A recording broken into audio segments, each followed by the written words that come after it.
ABC 7 business commentator Richard Stern is joining us now. Another quiet day on Wall Street, but Richard, at least we're seeing up arrows. Haley, you've got it exactly right, and the reason for the quiet nature of the week really has an awful lot to do with Janet Yellen. She, of course, is the chair of the Federal Reserve Board, and she is speaking in Jackson Hole, tough duty, speaking in Jackson Hole on Friday, and frankly, everybody's just on hold to see what she says about interest rates, although most people don't think there will be another interest rate increase, at least not until December, but we'll have to see about that. The NASDAQ today, intraday, had a new high, but it didn't close at that level, and we did see a little bit of volatility. The high of the day was up 102 points.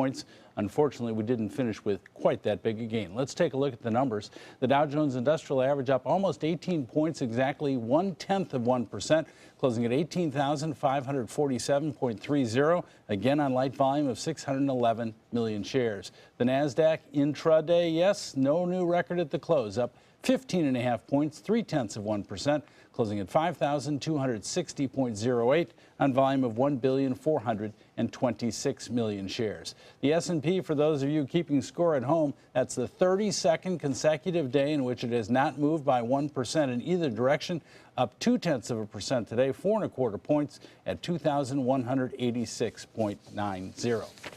Well, if you were interested in buying shares of Best Buy, I think you should have bought them yesterday.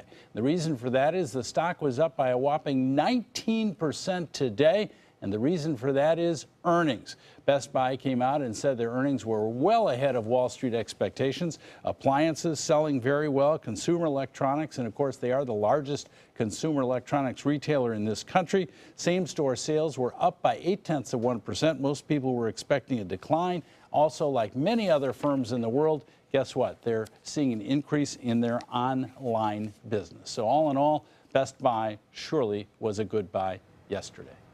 And even more news tonight, Richard, on Best Buy? Yeah, I'm going to make fun of my friends at the Wall Street Journal. I don't think you can see this at home, but today's journal says Best Buy just isn't the buy it used to be.